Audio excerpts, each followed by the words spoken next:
আজ গ্রামে গিয়ে চুলোয় বসে এতগুলো রান্না কী জন্য করলাম, কি কাজেই বা লাগবে এই রান্না, আর বাড়ি থেকে কতটা দূরে, কোথায় বা গেলাম, চলো ভিডিও দেখ। হাই ফ্রেন্ডস, আসসালামু আলাইকুম। সকাল সকাল উঠে গেছি আর উঠে তোমাদের ছাদটা দেখিয়ে দিচ্ছি। এখন আমাদের হচ্ছে মিস্ত্রির কাজ। আর দেখো ছাদটা ভাঙা হয়েছে, কারণ ছাদটা আমাদের বানানো হবে উপরে দোতলার জন্য। দেখো ভালো ছাদটা ভেঙে কি অবস্থা হয়েছে চারিদিকটা। এবার এই যে একটা বিম, এই একটা বিম, আর এই একটা বিম, এবার ছাদটা উপর থেকে বাড়িয়ে উপরে ঘর করতে হবে। তো দেখো নিচে মাটি, মিস্ত্রির কাজ করলে ঘর দূরের যা অবস্থা হয়, ধুলো। আর দুদিন পরে ঢালাই হবে, যার জন্য ছাদের উপর বালি, এদিকে পাথর, ইট সবই ওঠানো হয়ে গেছে। মালপত্র সবই তুলে নিয়েছে। পাখির বাসা, যার জন্য খুব নোংরা হয় আর প্রতিদিনই প্রায় ঝাড় দিতে হয়। আর মিস্ত্রিরা কাজ করছে, ধুলো মাটিতে সিঁড়িটা ভর্তি। তো যেদিন এখন আমি সিঁড়িটা খুব সুন্দর করে ঝাড় দিয়ে পরিষ্কার করে নিলাম।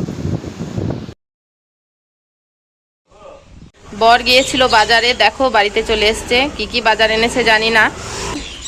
দেখো কি কি বাজার আনলে। দেখো কি কি নিয়ে এসেছি।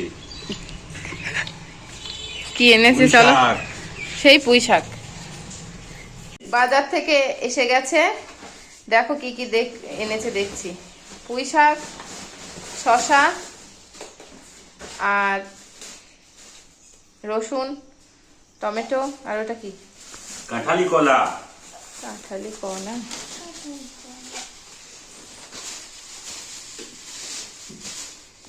দেশি দেশি কলা।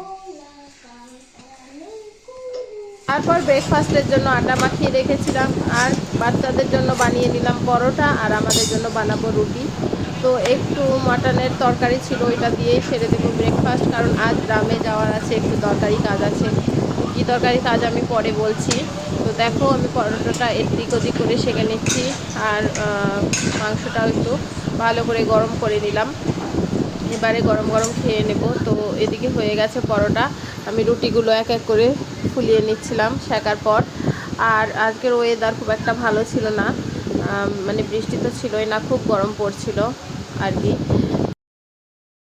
তারপর দেখো এক প্লেটে খাবার বেড়ে নিয়েছি, আর সবাই মিলে একসাথেই খেয়ে নিচ্ছি। আমি ভাবলাম আলাদা আলাদা প্লেটে না দিয়ে একসাথেই সবাই মিলে সকালের ব্রেকফাস্টটা সেরে নিই। তো দেখো আমরা সবাই মিলে খাওয়া দাওয়া করলাম, এইভাবে ব্রেকফাস্টটা সারলাম। তারপর আমরা চলে গেলাম গ্রামের বাড়ির উদ্দেশ্যে রওনা দিলাম। তো দেখো আমরা এখন রাস্তায় যাচ্ছি।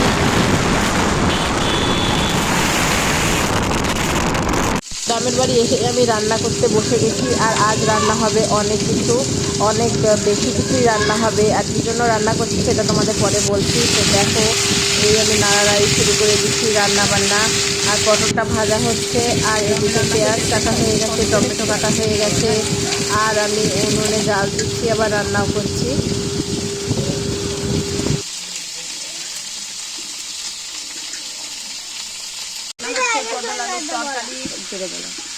এখন রান্না হচ্ছে পটল আলুর তরকারি, পটলটা ভাজছি, আর আলুটা এই হাঁড়িতে আছে, পরে কষাবো।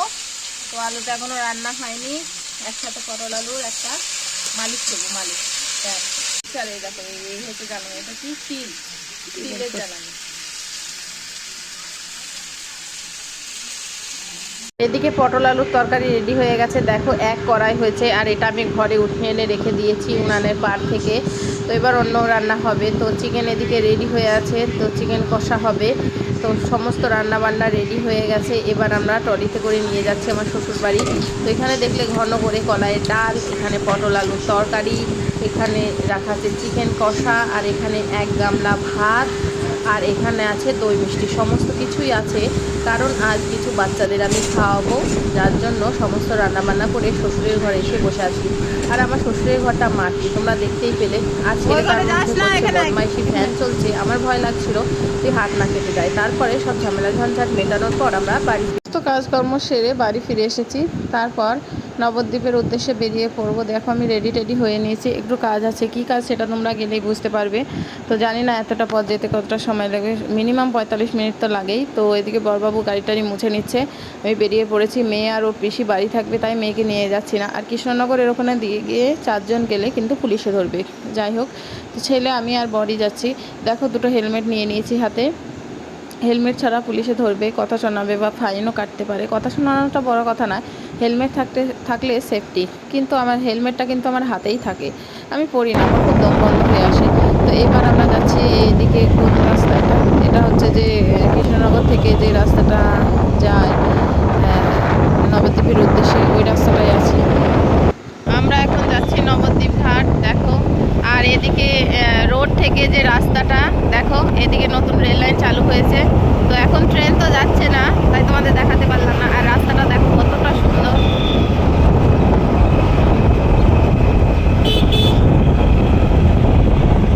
বাড়ি থেকে যখন বেরোই ওয়েদারটা বেশ ভালোই ছিল, কিন্তু আস্তে আস্তে ওয়েদারটাও অনেকটা খারাপ হয়ে যাচ্ছে, কখনো রোদ কখনো মেঘলা।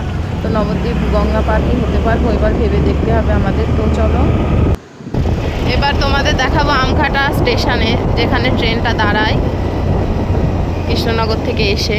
এই দেখো স্টেশনটা দেখো কত সুন্দর করেছে, এখানে রেল গেট হয়েছে, আমঘাটা হল্ট তোমরা দেখতেই পাচ্ছ কতটা সুন্দর আর পরিষ্কার পরিচ্ছন্ন স্টেশনটা।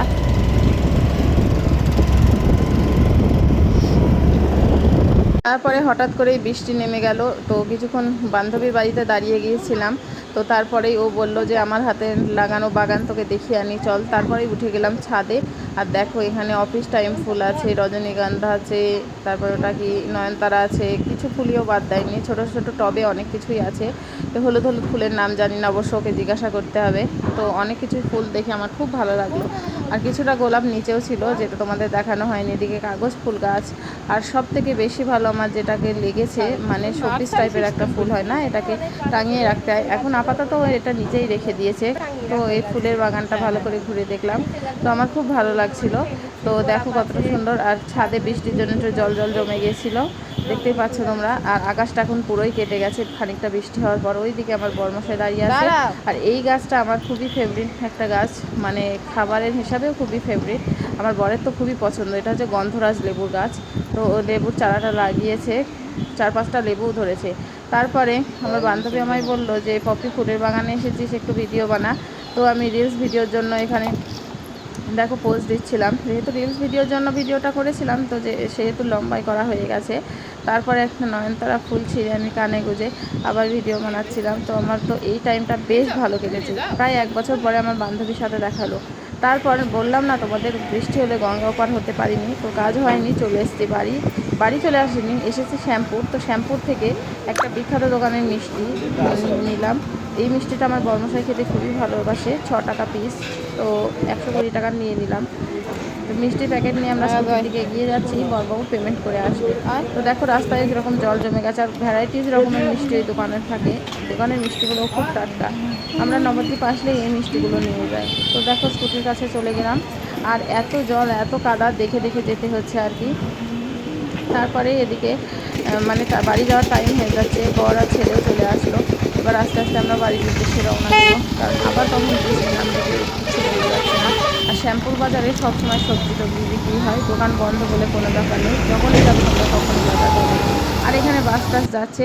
তারপরে আমরা চলে এলাম প্রায় চাপড়ার দিকে।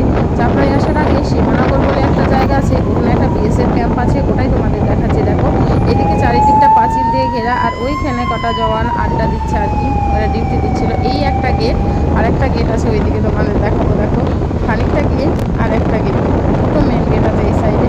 আর ওই সাইডের গেটটা আমি ওঠাতে পারিনি, ওটা দেখতেই দেবে ক্যাম্পটা। তারপরে চলে এলাম বাড়ি। তো আজকের ভিডিও তোমাদের কেমন লাগলো অবশ্যই জানিও বন্ধুরা, সাথে থেকো, পাশে থেকো। খোদা হাফেজ, টাটা, বাই বাই।